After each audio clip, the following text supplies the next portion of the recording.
सबके भैया, प्रदेश के भैया, युवाओं के भैया, बहनों के भैया।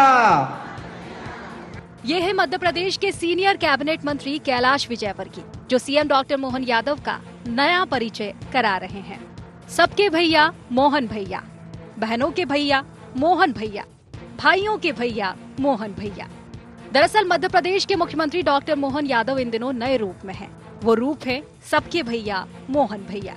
मुख्यमंत्री हर वर्ग के बीच पहुंच रहे हैं, हर वर्ग के लिए योजनाएं सामने ला रहे हैं, लेकिन उनका सबसे ज्यादा फोकस महिला वोटर्स यानी कि बहनों पर है। मोहन भैया की सौगात 40 लाख उज्ज्वला हितग्राही लाडली बहनों को 450 रुपए में गैस सिलेंडर, आंगनबाड़ी कार्यकर्ताओं को सरकारी बीमा योजनाओं का लाभ, राखी के मौके पर 1 करोड़ 29 लाख लाडली बहनों को 250 रुपए का गिफ्ट। बहनों को गिफ्ट देने का सिलसिला लगातार जारी है। इसी कड़ी में सीएम डॉक्टर मोहन यादव ने एक और बड़ी सौगात दी है। मुख्यमंत्री ने नगरीय निकाय के जनप्रतिनिधियों के वेतन में 20% इजाफे का ऐलान किया है। सीएम के इस ऐलान के बाद महापौर को अब 22,000 की जगह 26,400 रुपए मिलेंगे। उपाध्यक्ष को 18,000 की जगह 21,600 रुपए मिलेंगे। नगर निगम के पार्षद 12,000 की जगह 14,400 रुपए पाएंगे। नगर पालिका अध्यक्ष 6,000 की जगह 7,200 रुपए पाएंगे। नगर पालिका उपाध्यक्ष का मानदेय 4,800 से बढ़कर 5,760 रुपए होगा। नगर पालिका के पार्षद का मानदेय 3,600 से बढ़कर 4,320 रुपए होगा। नगर परिषद अध्यक्ष का मानदेय 4,800 से बढ़कर 5,760 रुपए कर दिया गया। नगर परिषद के उपाध्यक्ष का मानदेय 4,200 से बढ़कर 5,040 रुपए हो जाएगा। नगर परिषद के पार्षद 2,800 की जगह 3,360 रुपए पाएंगे। मुख्यमंत्री ने इसके साथ ही अच्छा काम करने वाली नगर निगमों को 5 करोड़ और नगर पालिका को 2 करोड़ रुपए देने का भी ऐलान किया है। एक अहम ऐलान ये भी है कि अब 24 मीटर से बड़ी सड़कों के चौड़ीकरण के लिए जो जमीन ली जाएगी उसका FAR के हिसाब से मुआवजा दिया जाएगा। हमारी लाडली बहनों के लिए 10 तारीख के दिन आप सबके माध्यम से भी 25,000 बहनों की राखी बनी कि नहीं बनी? 25,000 जगह से ताली बजाओ। आज तक का एक रिकॉर्ड बना होगा। रक्षाबंधन से 10 दिन पहले एक साथ सारी बहनों ने, और पैसे का सवाल नहीं है, लेकिन वो राशि के पहले सम्मान जो छिपा हुआ है। कांग्रेस सीएम डॉक्टर मोहन यादव को सबके मोहन भैया की उपमा और नगरीय निकाय प्रतिनिधियों के मानदेय बढ़ाने के ऐलान पर तंज कस रही है। कांग्रेस का कहना है कि पंचायत प्रतिनिधियों ने सरकार का क्या बिगाड़ा था जो उनका मानदेय नहीं बढ़ाया गया। सरकार ने चुने हुए महिला जनप्रतिनिधियों की सुध ली, इसके लिए बहुत बहुत धन्यवाद। लोकतंत्र की असली सफलता पंचायती राज प्रणाली, पंचायती राज प्रशासन में छुपी हुई है। तो जब पार्षदों का जो है मानदेय बढ़ाने की बात सरकार कर रही है, तो पंचों को जो है क्यों पीछे छोड़ दिया? पंचों से ऐसी कौन सी बुराई है कि अब वो अपने आप को भैया कहलाएंगे? तो बहुत अच्छी बात है। एक ने मामा का घर बनाया था तो दूसरे भैया का घर बना लें। कब तक तख्ती लगाएंगे वो अपने घर पे? मध्य प्रदेश भाजपा का गढ़ बन चुका है। 2 दशक से प्रदेश में भाजपा की सरकार है। लोकसभा में क्लीन स्वीप की स्थिति है तो स्थानीय निकायों और पंचायती संस्थाओं में भी अधिकतर में भाजपा का कब्जा है। इसकी शायद सबसे बड़ी वजह यही है कि भाजपा हर वर्ग को साध रही है। डॉक्टर मोहन यादव के रूप में बीजेपी को एक ऐसा चेहरा मिल गया है जिसकी छवि सबके भैया यानी कि मोहन भैया की बनती जा रही है। Bureau report, IND24।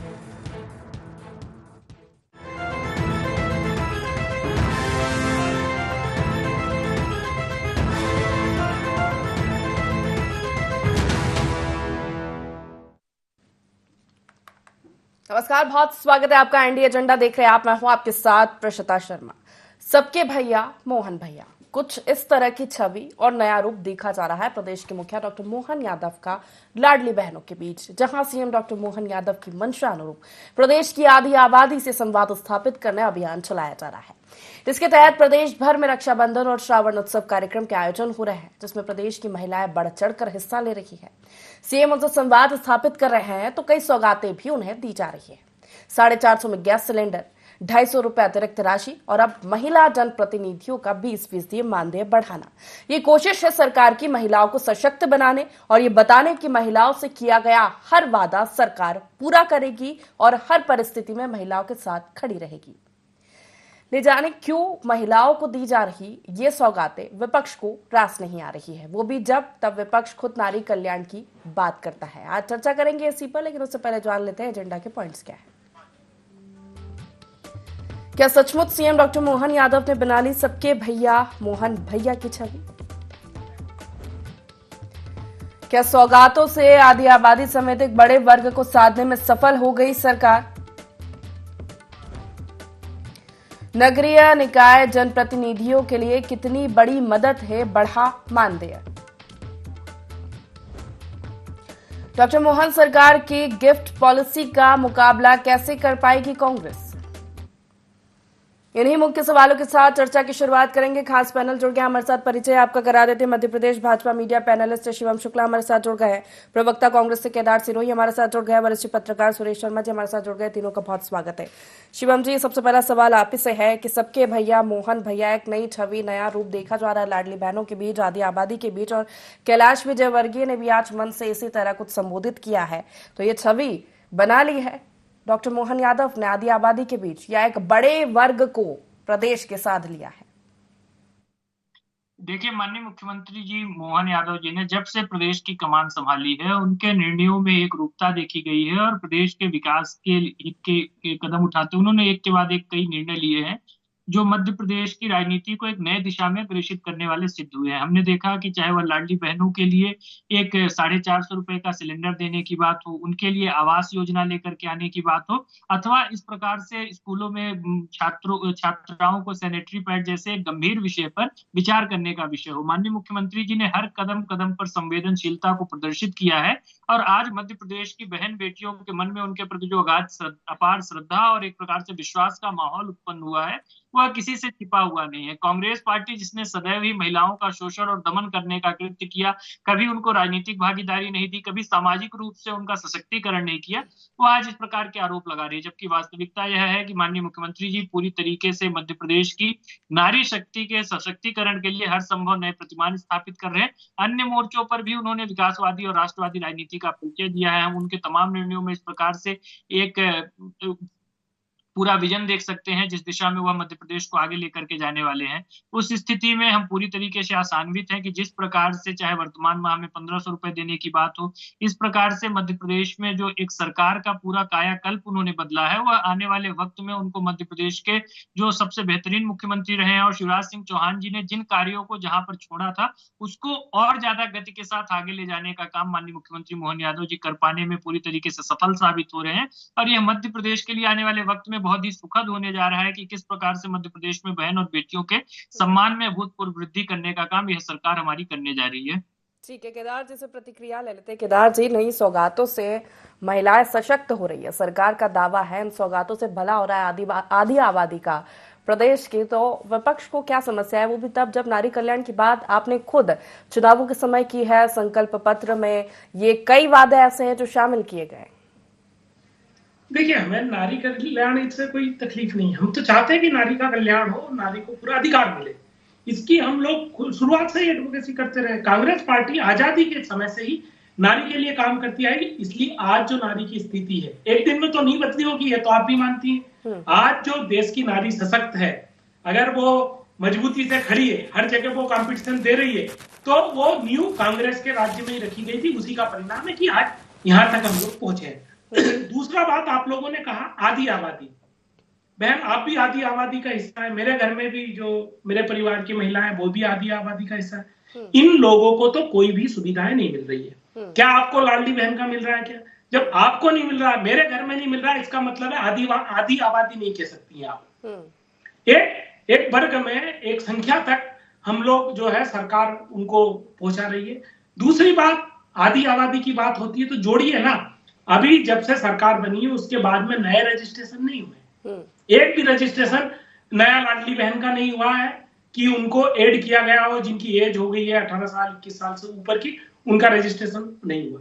बात सवाल आती है, आपने लाडली बहनों को दिया, हम उसका स्वागत करते हैं, हम तो चाहते हैं, हम तो लड़ रहे हैं कि 3000 मिलना चाहिए उनको। 3000 की लड़ाई हम लोग ही लड़ रहे हैं ना। हम रोज याद दिलाते हैं सरकार को कि भाई 3000 करिए।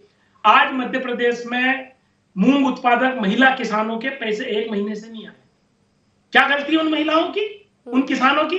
जिन्होंने 50 डिग्री टेम्परेचर में खेतों में पानी दिया है, उन महिलाओं की क्या गलती है जिन्होंने 50 डिग्री टेम्परेचर में दवाई छिड़की हो, खाद दिया हो, काटा हो, मुंह निकाल कर सरकार को बेचा है। 7 दिन की गारंटी देने वाली ये सरकार 1 महीने से ऊपर हो गया है, आज तक उनका पैसा नहीं आया। तो क्या ये इनका जो रवैया है सिर्फ वोट बैंक तक है या न्याय देने तक है? अब आपने एक बात, शुरुआत में आपका पहला प्रश्न था भैया का कि मोहन यादव जी को, देखिए मुख्यमंत्री है, मुख्यमंत्री की ब्रांडिंग मुख्यमंत्री के तौर पर होनी चाहिए, परंतु इनके यहाँ जो ब्रांडिंग करने वाले कौन है? कैलाश विजयवर्गीय, जो शिवराज जी के घोर विरोधी माने जाते हैं, ऐसा भारतीय जनता पार्टी कहती है। तो जो वो मामा की छवि है, उस मामा की छवि के सामने एक दूसरी छवि भैया की लेके आने का काम कर रहे हैं। वो इनकी इंटरनल आपसी लड़ाइयां प्रदेश चाहता है। ठीक है, लेकिन ये जो आप सौगात दिए महिला जनप्रतिनिधियों का जो मानदेय बढ़ाया गया है, ये सौगात है महिलाओं के लिए, क्या ये भी ठीक है? मैं उन सबको बधाई देता हूं बहन, और अच्छी बात है कि वो 3,000 रुपए का भी आप बता रहे थे, 1,000 रुपया तो गैस की टंकी में चला जाएगा। जनप्रतिनिधि को 2 मोबाइल रखने हैं तो 1,000 रुपए का तो मोबाइल रिचार्ज चला गया। अब बिजली का बिल आता है 2-3 हजार। तो ये जो 3 बेसिक चीज है जनप्रतिनिधि की, वही पूरी नहीं कर पाए। अगर सरकार को तनख्वाह देनी है, देखिए पहली बात तो यहाँ पर सवाल ये उठता है, जहां तक मुझे ख्याल है, कि मध्य प्रदेश में मांगने वाले लोग अलग है। किसान एमएसपी मांग रहे हैं, सरकार दे नहीं रही है। मनरेगा का मजदूरी मांग रहा, सरकार दे नहीं रही है। सरकारी अधिकारी अपना जो भी भत्ता मांग रहे हैं, पेंशन वाले पेंशन मांग रहे हैं, युवा रोजगार मांग रहे हैं, सरकार नहीं दे रही। जनप्रतिनिधियों ने नहीं मांगा, उसके बाद उनको दिया 3-3.5। या तो आप सैलरी इतनी दीजिए जिससे कि उनका परिवार चल जाए, उनकी तकलीफें दूर हो जाए और वो पूरी तरीके से डेडिकेटली सेवा करें, पर वो भी नहीं हुआ। अब आप बताइए, एक जनप्रतिनिधि का एक छोटे शहर में क्या उसका मोबाइल का रिचार्ज बड़े शहर वाले से सस्ते में होता है? क्या उसके यहाँ सब्जी सस्ते में आ जाती है? क्या उसके लिए बिजली का बिल बड़े शहर हो वहां पर आधा हो जाता है? गैस की टंकी का मामला उसके लिए अलग हो जाता है। आप बताइए उसको कौन सी ऐसी सुविधा है जो कोलगेट शहर में एमआरपी पे 10 रुपए में मिलता है, क्या उसको 6 रुपए में मिलता है? क्या वहां नहीं मिलता है। तो जहां मांगा नहीं वहां पर सरकार ने एक दिया है। देने से पहले ये सरकार ने सोचना चाहिए कि जनप्रतिनिधि चाहता क्या। जनप्रतिनिधि तनख्वाह के पहले वो चाहता है अपने क्षेत्र के लोगों के अधिकारों का संरक्षण, वो अपने क्षेत्र का विकास चाहता है। आज सड़कें किस हालत में, बारिश आ रहा है सड़कें जा रही है, ट्रांसफार्मर खेत में लगाया नहीं, एक मोटर चालू की नहीं, पूरा चला जा रहा है। आप ही की खबर थी कुछ दिन पहले, वो राशन जा रहा है 5 किलो, उसमें किस लेवल का भ्रष्टाचार है, उसमें कितनी गुणवत्ता। चलिए ठीक है, इसका जवाब लूंगी शिवम से कि जमीनी स्तर पर कार्य नहीं हो रहे हैं और मानदेय बढ़ाया जा रहा है। सुरेश जी, नगरीय निकाय जनप्रतिनिधियों के लिए कितनी बड़ी सौगात है, क्या लगता है आपको? देखिए, सरकार जब इस प्रकार की घोषणाएं करती है तो निश्चित रूप से उसका लाभ जो है सामने वाले व्यक्ति को मिलता है, और जब किसी को थोड़ा लाभ भी मिलता है तो जिसको लाभ मिल रहा होता है वो ये कहता है चलिए कुछ तो लाभ मिलना शुरू हुआ। जहां तक जनप्रतिनिधियों को तनख्वाह मिलने का प्रश्न है, तो मुझे नहीं लगता कि नीचे जो है पंचायती राज व्यवस्था में इस प्रकार की तनख्वाह की कोई बहुत व्यवस्था थी, क्योंकि ये सेवा भाव के विचार माने जाते थे कि भाई पंचायतों में और जिला पंचायत तक काम करते करते थोड़ा बहुत खर्चा मिलेगा उन्हें, और क्योंकि वो सेवा भाव से काम करते थे। जो विधानसभा और इनके अंदर इनके पास हाथ में कानून बनाने की ताकत है, तो इन लोगों ने ज्यादा लेना चालू कर दिए। लेकिन इसके बावजूद भी आप देख लीजिए, एक आदमी सरपंच बन जाता है तो बहुत पैसे वाला हो जाता है, एक आदमी नगर पालिका का पार्षद बन जाता है तो बहुत पैसे वाला हो जाता है। यदि भोपाल नगर निगम के अंदर सारे पार्षदों की संपत्ति का आप हिसाब लगा ले तो मुझे लगता है कि भोपाल के सारे पत्रकारों के बराबर होगी इनकी संपत्ति। तो ये एक बड़ा तरीका है। इसलिए ये सब जो हम कह देते हैं कि वो तो कुछ भी नहीं मिलता और ऊँट के मुंह में जीरे के समान है, तो मुझे नहीं लगता ये सब बातें। राजनीति में एक बड़ी चीज और होती है कि यदि कोई व्यक्ति मामा है तो दूसरा भैया बनने की कोशिश करता है, क्योंकि कोई भी राजनीतिक पार्टी ये चाहती है कि उसके पास एक से अधिक जो है ऐसे नाम वाले हों जिसके कारण जनता के बीच में उनकी पहचान बने। अब फिर तो ये कहा जाएगा कि महात्मा गांधी बापू बन गए थे तो नेहरू जी चाचा क्यों बने, और चाचा बन गए तो दोनों के बीच में लड़ाई थी। तो मुझे नहीं लगता कि दोनों के बीच में लड़ाई होगी। राजनीतिक दल ये विचार करता है कि हमारी जो लीडरशिप है उसको किसी बड़े उपनाम से जाना जाए और जनता में उनकी लोकप्रियता बढ़े। इसी प्रकार से जो है भाजपा में भी, शायद कांग्रेस में भी जो है हमने देखा है, दिग्गी राजा बोलते हैं, कोई कमलनाथ जी को बड़े भैया बोलते हैं। तो इस तरह की जो परिस्थितियां हैं ये राजनीति में हमेशा बनती रहती हैं कि किसी उपनाम से जो है किसी को जाना जाए। और अटल जी को तो बहुत लोग बाप जी कहते थे। तो ये सब चीजें तो एक ऐसी स्थितियां होती है जो राजनीति में इस प्रकार की करके जनता में एक लोकप्रियता बनाने का काम होता है।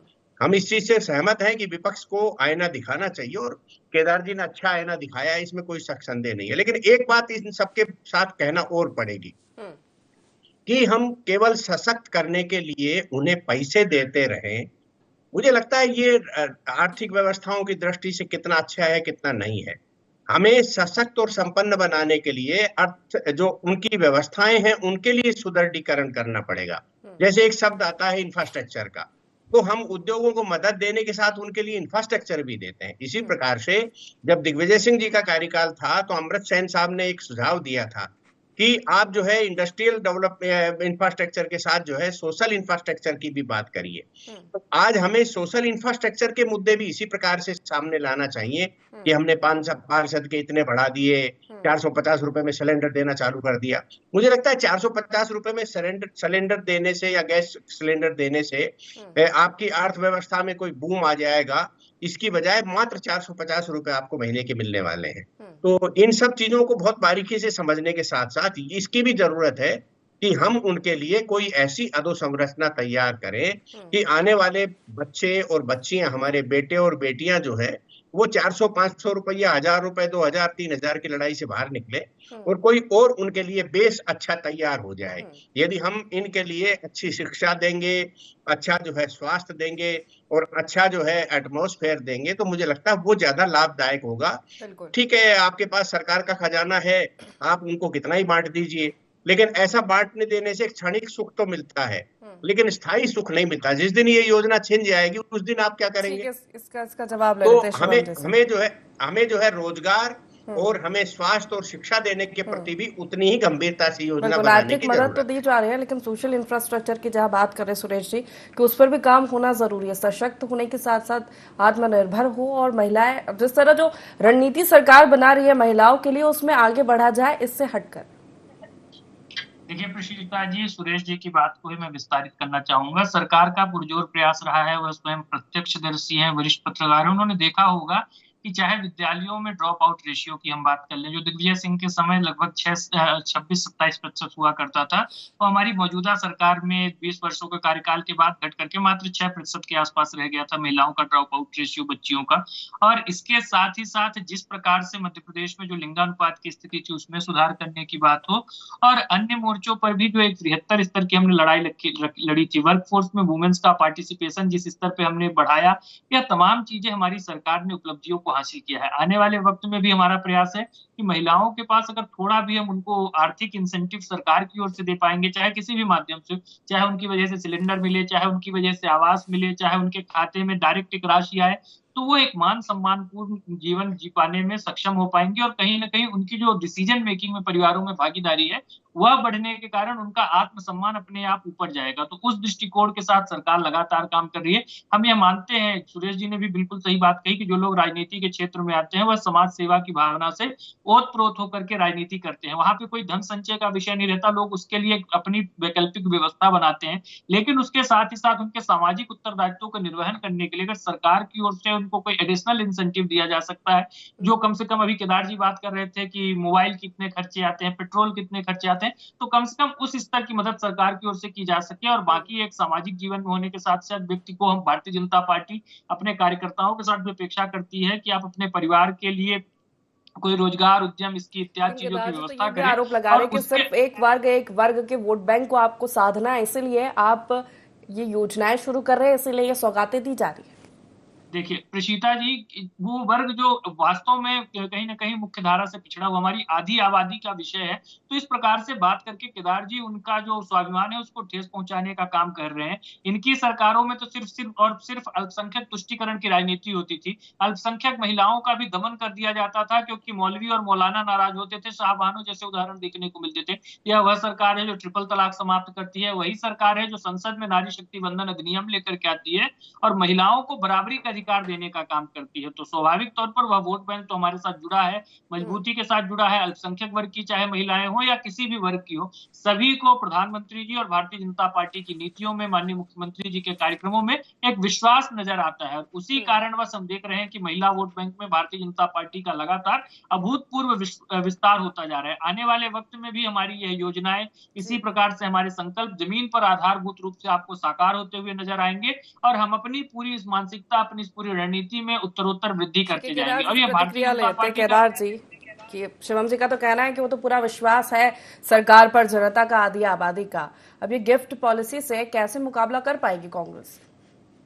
देखिए मैम, इसमें शर्मा साहब ने बात बहुत अच्छी बोली है, जो सभी राजनीतिक दल को, अगर वो प्रदेश को आगे ले जाना चाहते हैं, अपने लोगों को मजबूत करना चाहते हैं, एक शब्द साहब ने अच्छा कहा, एक परमानेंट सॉल्यूशन की बात कही। एक टेम्परेरी सॉल्यूशन है, एक परमानेंट सॉल्यूशन है। तो टेम्परेरी पे तो हम लोग सब बात कर रहे हैं, परमानेंट सॉल्यूशन को जब तक हम लेके नहीं आएंगे, हमारी स्थिति जैसे अभी ओलंपिक में है ना, 71वें नंबर पे है, जो हमसे छोटे 1-2 लाख के देश है वो हमसे ऊपर है, वो स्थिति हमारी बनी रहेगी पूरे ग्लोबल में।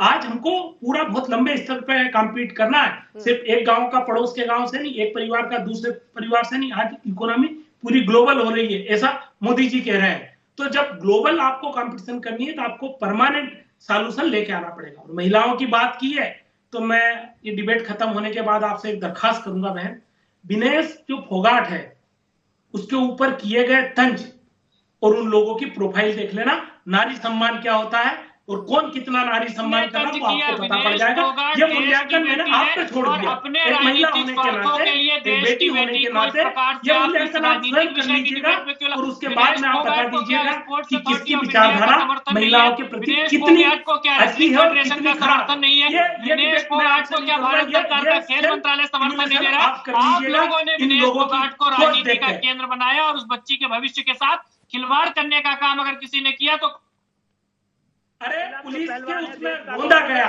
जो वहां किसान आंदोलन में मां बहन बेटियां बैठी रही थी 13 महीने, जब तक मोदी सरकार ने नहीं सुना। जो लड़कियां भंवरकुआ पे, इंदौर के भंवरकुआ पे जो पीएससी का कंपटीशन एग्जाम का जो सेंटर पॉइंट है, यहाँ 2-2 हजार लड़कियों को ऊपर पुलिस लाठीचार्ज होता है अगर वो अपनी बात मांगने जाती है, तो कहने जाती है कि हमारे पेपर लीक हो रहे हैं, चीजें आपको नजर आती होंगी क्योंकि आपने कांग्रेस के शासनकाल में ऐसा ही होते हुए देखा है। जो नौकरी है जिनका प्रमोशन नहीं हो रहा है, उन पुलिस वाली महिलाओं की बात क्यों नहीं कर रहे हैं कि उनको 15 दिन छुट्टी दी जाए या बीच में 1 दिन की छुट्टी दी जाए? उन टीचर महिलाओं की बात क्यों नहीं कर रहे जो गाँव में स्कूटी लेके जाती है, रोड पे फिसल जाती है, गिर जाती है?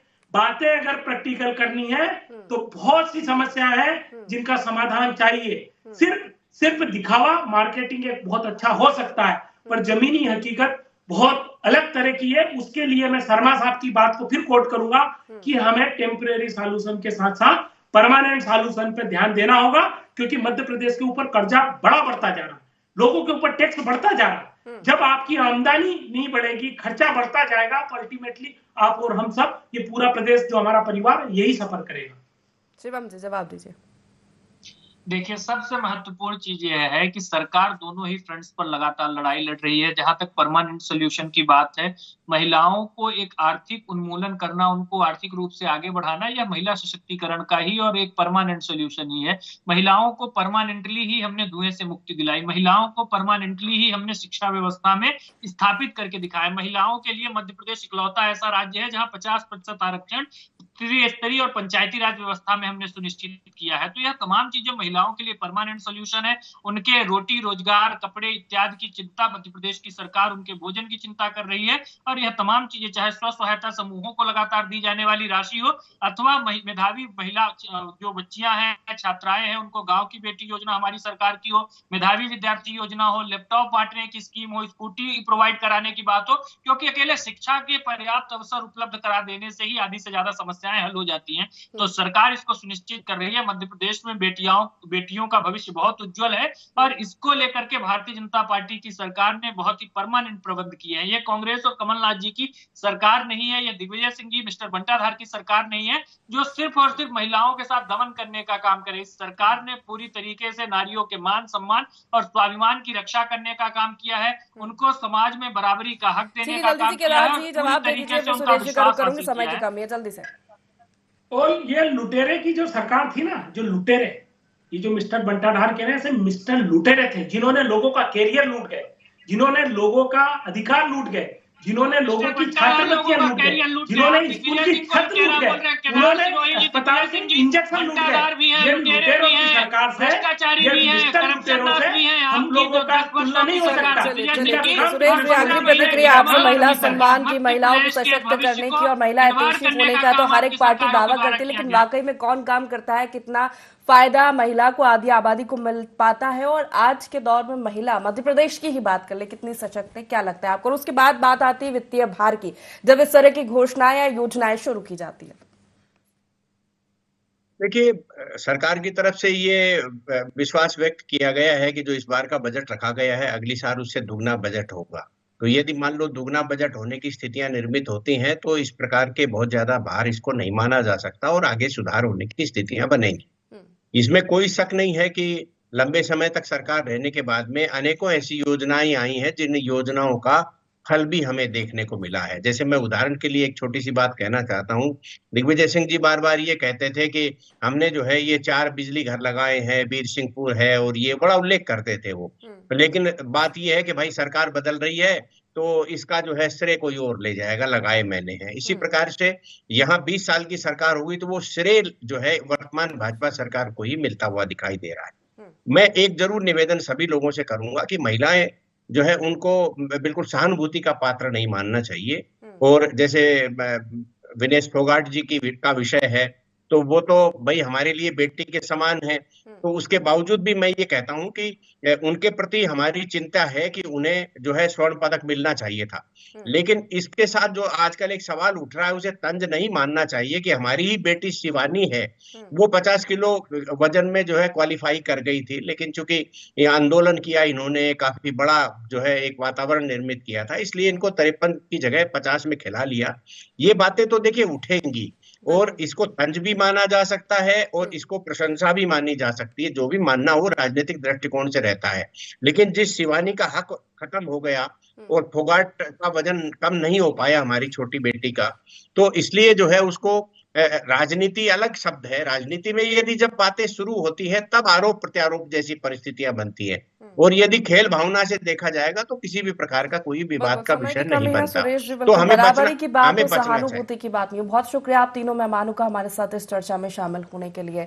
जिस तरह की अभियान चलाया जा रहा है प्रदेश में इस समय, लाडली बहनों के लिए सौगातें दी जा रही है और एक नई छवि बन रही है मुख्यमंत्री डॉक्टर मोहन यादव की सबके भैया मोहन भैया के रूप में। फिलहाल एजेंडा में इतना ही। आप बने रहिए IND24 के साथ। नमस्कार।